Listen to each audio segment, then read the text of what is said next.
Eles não arrancaram o Apocalipse da Bíblia, só ensinaram você a ignorá-lo.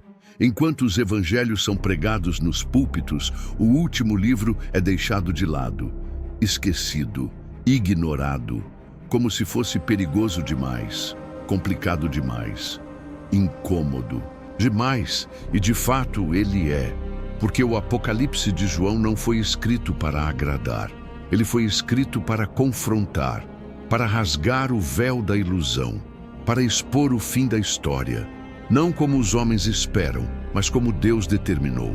Em suas linhas estão os bastidores do caos, os ciclos invisíveis que governam o destino da humanidade e as sentenças já decretadas, apenas aguardando o tempo certo para serem cumpridas. Não é ficção, é revelação. E se você acha que é exagero, talvez seja porque já está dentro da profecia e ainda não percebeu. O tempo está próximo. Essa afirmação aparece logo no início do Apocalipse. É curta, mas explosiva. Apocalipse capítulo 1, versículo 3. Bem-aventurado aquele que lê e os que ouvem as palavras desta profecia e guardam as coisas nela escritas, porque o tempo está próximo. João escreveu isso há quase 2000 anos, mas a impressão que temos é que essa frase só agora está encontrando seu eco verdadeiro. A sensação de que tudo está acelerando, que o mal não se esconde mais, que a verdade perdeu o espaço e que algo gigantesco se aproxima sem que ninguém consiga impedir. O Apocalipse começa com 7 cartas, 7 igrejas da Ásia Menor, todas reais, todas existentes no tempo de João. Mas se observarmos com atenção, cada uma delas parece refletir não apenas comunidades locais, mas também fases históricas da própria igreja até os dias de hoje. A última carta, endereçada à igreja de Laodiceia, descreve um povo que se acha rico, mas que na verdade é pobre, cego e nu. Uma geração que perdeu a noção da própria miséria espiritual, que diz estar bem, mas que na realidade está morrendo. Essa descrição combina com qual geração, com qual século, com qual sociedade? Talvez com a nossa. O livro não se limita a cartas. Ele é uma tapeçaria profética cheia de símbolos, selos, trombetas, taças. Cada grupo representa uma onda de acontecimentos. Os selos revelam, as trombetas anunciam, as taças derramam juízo, tudo em progressão, tudo com precisão. A fome, a guerra, a morte, os terremotos, os flagelos, todos esses elementos se entrelaçam como ecos de algo maior, como se a Terra estivesse entrando em trabalho de parto e o Apocalipse fosse o relatório médico de um mundo em colapso. Em 2025, não é necessário que um anjo toque uma trombeta literal no céu para que multidões sejam alertadas. Basta olhar ao redor. Guerras cada vez mais próximas do Ocidente, a economia global instável como nunca, a fé institucionalizada perdendo relevância, o sagrado sendo ridicularizado diariamente.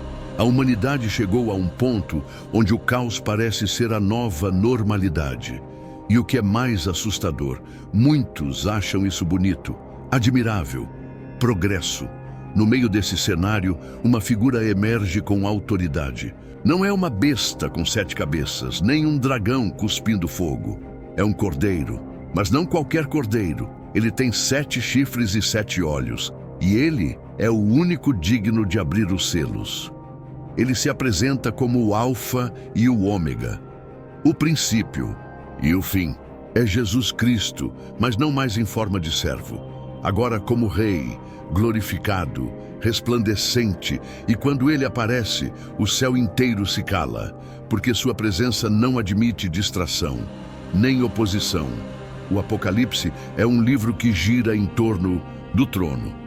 Tudo começa com a revelação do trono de Deus, um trono de justiça, de glória e de juízo. E tudo termina com outro trono, o trono branco, diante do qual todos serão julgados. Não há como fugir. Não há como se esconder, não haverá advogados, apenas livros sendo abertos e nomes sendo lidos ou apagados. Mas entre um trono e outro há um conflito, uma guerra, uma sequência de enganos cuidadosamente arquitetados para distrair os homens do que realmente importa. A ascensão da besta, o poder do falso profeta, a marca que define a quem você pertence, a Babilônia, a cidade que representa o sistema global de corrupção e idolatria. Tudo isso revelado em visões que ultrapassam o tempo, visões que para muitos pareciam impossíveis. Até que o século XXI chegou. Em 2025, temos um novo Papa, Robert Francis Prevost. Nome escolhido, Leão XIV. Um nome que carrega história, força e, ao mesmo tempo, mistério. O último Papa com esse nome foi Leão XIII, conhecido por enfrentar ideologias anticristãs e por visões proféticas sobre o século seguinte. Escolher esse nome agora é apenas uma homenagem ou um prenúncio? Difícil saber, mas numa era em que o simbolismo fala mais alto que palavras, cada gesto importa, cada detalhe grita. E o que dizer do momento atual? A tecnologia rompeu as fronteiras, a moralidade se tornou líquida, a religião virou produto e a verdade virou ofensa. A profecia de Isaías parece se repetir. Ai dos que ao mal chamam bem e ao bem mal, que fazem da escuridão luz e da luz escuridão, e fazem do amargo doce e do doce amargo. Estamos num tempo em que o caos é aplaudido e a ordem punida.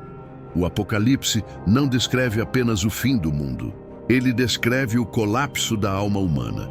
Uma alma que já não consegue mais discernir entre o bem e o mal, que idolatra a criação e despreza o Criador, que busca experiências espirituais, sem compromisso com a verdade. E nesse vazio existencial surgem as falsas promessas, a paz sem cruz, a inclusão sem arrependimento, a fé sem doutrina, o amor sem verdade. Mas há também outra mensagem. Uma semente de esperança plantada no meio da tempestade.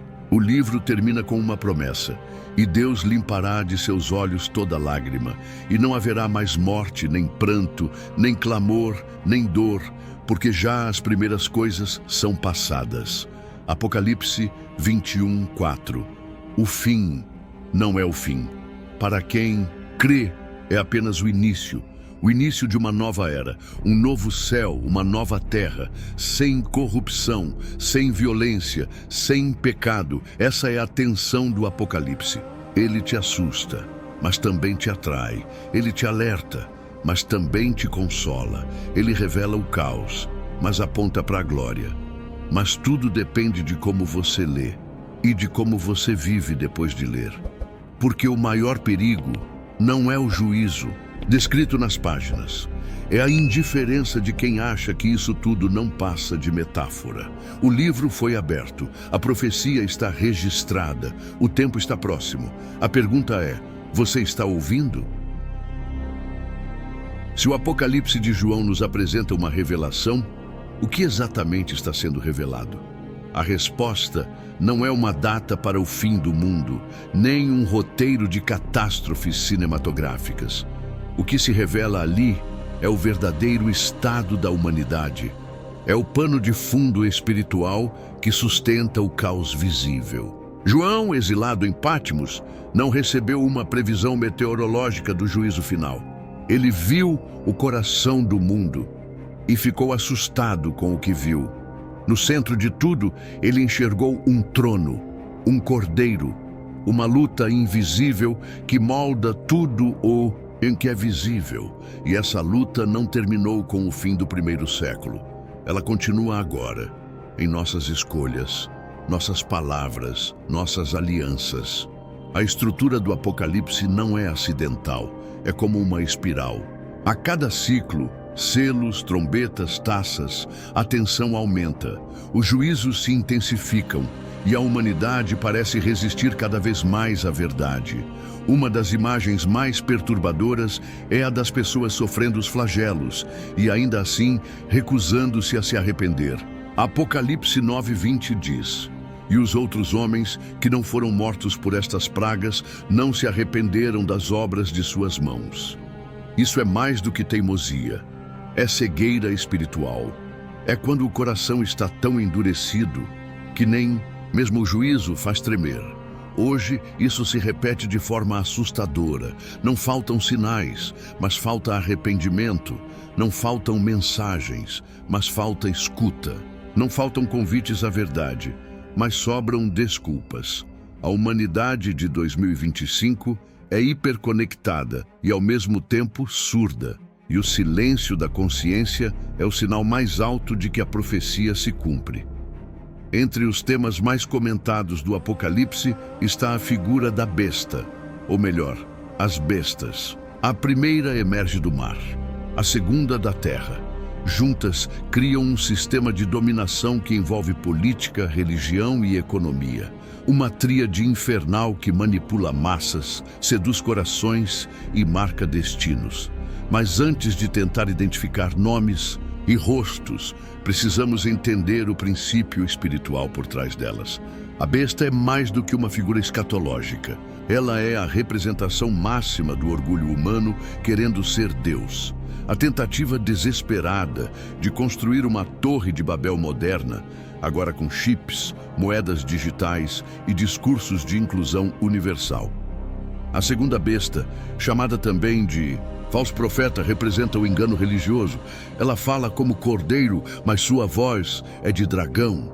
Sua missão é legitimar a primeira, convencer as pessoas de que a adoração à besta é um ato de fé, que submeter-se ao sistema é um gesto de amor, que negar-se é intolerância. Essa inversão de valores é o que João viu, e é o que vemos hoje. Uma religiosidade que promove tudo menos a verdade. Uma espiritualidade genérica que abraça tudo, menos o arrependimento. A marca da besta é outro símbolo que gera debates sem fim. Alguns dizem que é um chip, outros uma tatuagem. Há quem diga que será algo invisível, espiritual. Mas o que importa mesmo não é o formato, e sim o propósito, separação. A marca define quem pertence ao sistema e quem não pertence, quem se rende e quem resiste. Em Apocalipse 13:17, lemos: "E que ninguém pudesse comprar ou vender, senão aquele que tivesse a marca ou o nome da besta ou o número do seu nome." Comprar e vender, economia, sobrevivência, liberdade de escolha condicionada à submissão espiritual. Essa é a essência da marca. E quando o essencial da vida estiver atrelado à obediência a um sistema anticristo, será esse o momento da decisão. Agora pare e pense. O quanto da nossa liberdade hoje já está condicionada ao sistema? O quanto nossas crenças são moldadas pelo medo de cancelamento? O quanto da nossa fé já foi vendida por um pouco de aceitação social, influência digital ou conveniência política? A marca talvez não precise nem ser implantada. Ela pode simplesmente ser aceita, silenciosamente, culturalmente, espiritualmente. E isso é o que mais assusta. No meio desse caos, o Apocalipse revela também uma esperança. Os selados, um grupo separado, identificado não por símbolos visíveis, mas por fidelidade invisível. Eles não se dobram, não se vendem, não se perdem. Eles não são perfeitos, mas são fiéis. E essa fidelidade os torna perigosos aos olhos do sistema. Porque onde há fidelidade, não há controle. Onde há fé verdadeira, não há manipulação. É por isso que a perseguição vem, não apenas física, mas moral, social, digital. Os que não aceitam a marca, não no sentido literal, mas no estilo de vida, na ideologia, na fé diluída, serão vistos como radicais, como ameaças, como intolerantes, E então, os falsos profetas que promovem uma religião de conveniência apontarão o dedo contra os fiéis, porque eles incomodam, porque eles lembram o mundo de que ainda existe verdade. Tudo isso está no Apocalipse, mas tudo isso já está aqui, diante de nós. E é aqui que a leitura se torna perigosa, porque o livro sagrado começa a se parecer demais com o noticiário, e isso obriga o leitor a tomar uma decisão: continuar lendo ou fechar os olhos. E você, vai continuar lendo? Durante séculos, muitos olharam para o Apocalipse como um livro sombrio, um código místico, uma advertência velada. Mas para quem tem olhos espirituais, o que está ali não é apenas uma profecia, é um confronto, uma batalha que começou no céu e agora se desenrola na terra. Uma guerra entre dois reinos, duas marcas, dois tronos, dois destinos. E nesse campo de guerra espiritual não existe neutralidade. O silêncio também é uma escolha, a omissão também é uma aliança. E o tempo não espera. A virada no livro ocorre quando o céu começa a se mover. Enquanto a terra geme sob flagelos, enquanto a humanidade se dobra ao sistema da besta, uma cena diferente se revela acima das nuvens.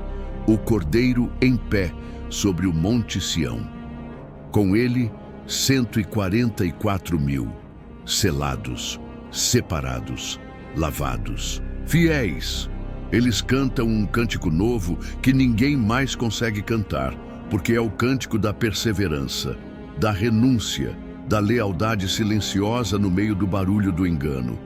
Essa cena quebra a narrativa anterior, porque mostra que mesmo no auge do caos, ainda existe um povo, ainda há resistência, ainda há adoração verdadeira, não nos grandes palcos, não nos centros do poder, mas nos corações que não se venderam, gente comum, esquecida, perseguida, mas que o céu reconhece, porque o nome deles está escrito no livro certo. Ao mesmo tempo, a cidade de Babilônia aparece como símbolo de tudo o que é corrupto, promíscuo e sedutor. Babilônia, no Apocalipse, não é apenas uma cidade física, é um sistema, uma cultura, um espírito.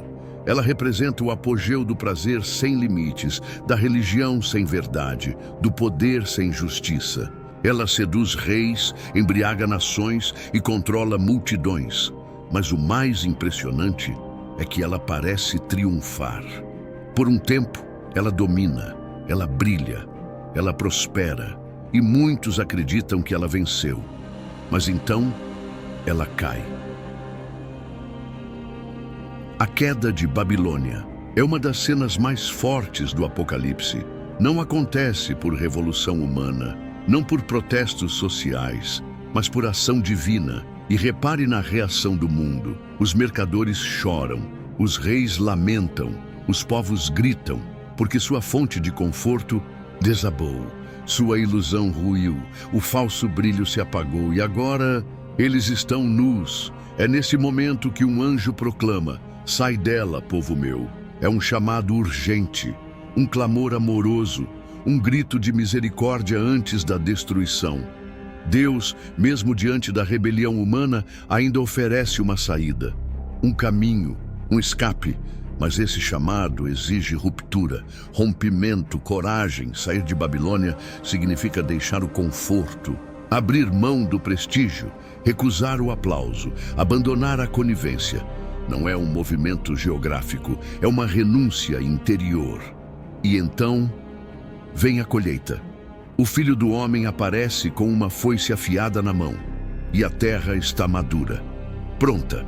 O que se segue é a separação final, o trigo e o joio, os que adoraram a besta e os que foram fiéis ao Cordeiro, cada um colhendo o fruto de suas decisões. Não há mais tempo, não há mais desculpas. A graça deu espaço ao juízo, e cada coração agora revela o que realmente escolheu. Nesse ponto da narrativa, o Apocalipse já deixou de ser um livro distante. Ele se tornou um espelho, porque tudo o que está ali, O engano, o conflito, o chamado, a queda, a colheita está se refletindo nos nossos dias. Não com os mesmos símbolos, mas com as mesmas realidades espirituais. E diante desse espelho, não há como escapar da pergunta: qual é a minha marca? Qual é o meu canto? Qual é o meu trono? E se tudo que foi escrito já estiver em movimento? E se o que João viu for exatamente o que estamos vivendo? E o Apocalipse é o livro do fim, ele também é o livro das escolhas. Porque no fim, o que vai importar não é o tanto que você sabia, mas o que você decidiu, o que você defendeu, o que você negou, o que você adorou. João não escreveu para os teólogos, ele escreveu para os atentos, para os que ainda têm ouvidos, para os que não se deixaram embriagar pela voz de Babilônia, para os que, mesmo no caos, ainda esperam pela voz do Cordeiro. À medida que o livro avança, o cenário se transforma. O Cordeiro aparece novamente, agora como o guerreiro fiel e verdadeiro. Ele monta um cavalo branco. Seus olhos são como chamas. Sua veste está manchada de sangue, e em sua coxa está escrito: Rei dos Reis, Senhor dos Senhores. Ele não volta como vítima, volta como juiz, volta como soberano, volta como aquele que ninguém mais pode ignorar.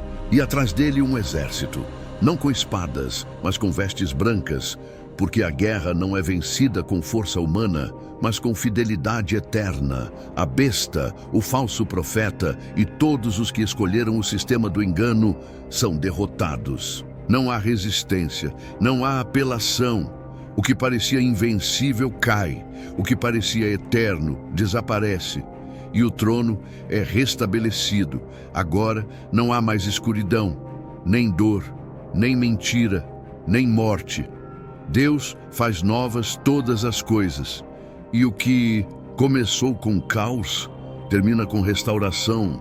João vê a Nova Jerusalém, não como uma cidade política, mas como uma morada espiritual, um lugar de justiça, um lar sem lágrimas, um povo sem medo, um Deus presente. A voz do trono declara: eis que o tabernáculo de Deus está com os homens. Esse sempre foi o plano, desde o Éden: estar conosco, habitar entre nós, restaurar o que o pecado tentou destruir, mas o caminho até lá é estreito. Exige vigilância, exige decisão, exige arrependimento, porque o convite ainda está aberto, mas não ficará aberto para sempre. Talvez você esteja ouvindo tudo isso com o coração acelerado, talvez com ceticismo, talvez com inquietação. E está tudo bem, porque o Apocalipse não foi feito para deixar ninguém confortável. Ele foi feito para nos despertar, para romper o torpor, para nos lembrar que o tempo não nos pertence, que a eternidade não é um conceito, é um destino, e nesse destino não haverá zonas neutras. Ou você está com o Cordeiro, ou com a besta, ou você canta o cântico novo, ou se embriaga com Babilônia. Ou você é selado por Deus, ou marcado pelo sistema. Não há terceira opção, não há meio caminho, não há talvez. Por isso, se esse episódio falou com você, se algo dentro de você entendeu o peso do que está sendo revelado, não ignore, não adie, não despreze, assuma seu lugar, escolha seu lado, volte ao altar, renda o coração, porque a promessa ainda é válida. Bem-aventurados os que lavam as suas vestes no sangue do Cordeiro. E se há esperança, é porque ainda há tempo. Se esse conteúdo fez sentido para você, curta, compartilhe, se inscreva no canal. Isso nos fortalece. E se você deseja continuar nessa jornada profética com a gente, não pare por aqui. Existe uma playlist oficial da série O Último Papa, a Profecia de Malaquias. Cada episódio aprofunda mais essa visão bíblica e histórica do fim dos tempos. Te convido a assistir agora e seguir com a mente aberta e o coração vigilante, porque talvez, só talvez, estejamos mais próximos do fim do que imaginamos.